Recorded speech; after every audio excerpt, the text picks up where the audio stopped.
முருகா வெற்றிவேல் முருகா. வேலுண்டு வினையில்லை, மயிலுண்டு பயமில்லை.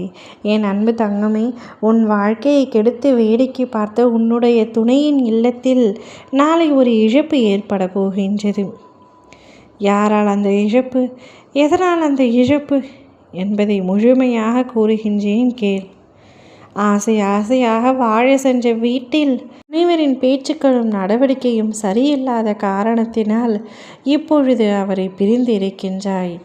எவ்வளவு ஆசையாக உன்னுடைய துணையின் வீட்டில் எத்தனை கனவுகளோடு நீ சென்றாய். ஆனால் அங்கோ உன்னுடைய துணையின் தாயார், தந்தையார், சகோதர சகோதரிகள் என இருந்து கொண்டு அனைவரும் உன்னை பேசிய பேச்சுக்கள் கொஞ்ச நஞ்சமல்ல. உன்னுடைய வாழ்க்கையை எப்படியாவது கெடுக்க வேண்டும் என்று நினைத்து விட்டார்கள்.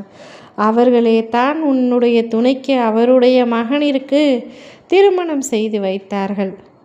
பின்பு எதற்காக பிரிய வேண்டும் என்று நினைக்கின்றார்கள் என்று புரியவில்லை. இங்கு பலரின் குணம் அப்படித்தான் இருக்கின்றது. தானாகவே திருமணத்தை செய்து வைத்துவிட்டும் பின்னர் வீட்டிற்கு வந்த தேவதைகளை இப்படி அழ வைத்து பார்ப்பதும் அவர்களுக்கு வழக்கமாகிவிருக்கின்றது. மனிதர்களின் குணநலன் இன்னும் மாறவில்லை. சிலர் இன்னும் திருந்தாமல் அப்படியே இருக்கின்றார்கள்.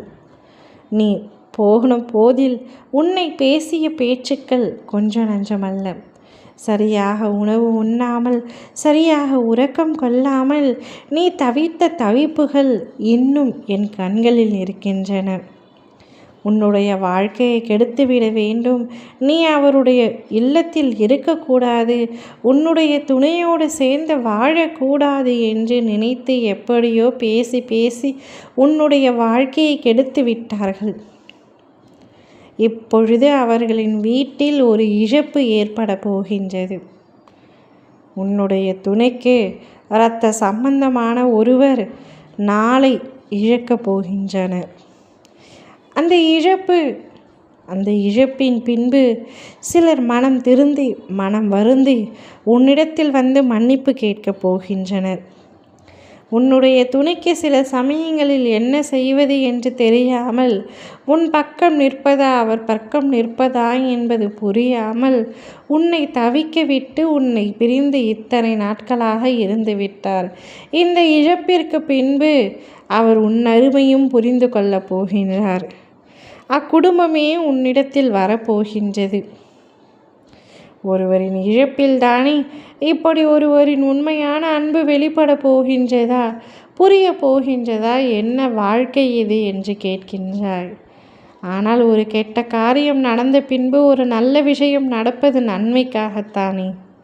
நீ உன் துணையின் வீட்டில் மீண்டும் அதே கனவுகளோடு சென்று அதை நனவாக்கப் போகின்றாய். சந்தோஷமாக இருப்பாய். சில காலத்தின் கட்டாயத்தால் நீ அனுபவிக்கக்கூடாத பல கஷ்டங்களை அனுபவித்து முடித்து விட்டாய்.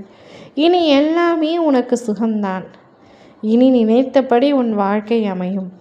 ஓம் முருகா வெற்றிவேல் முருகா.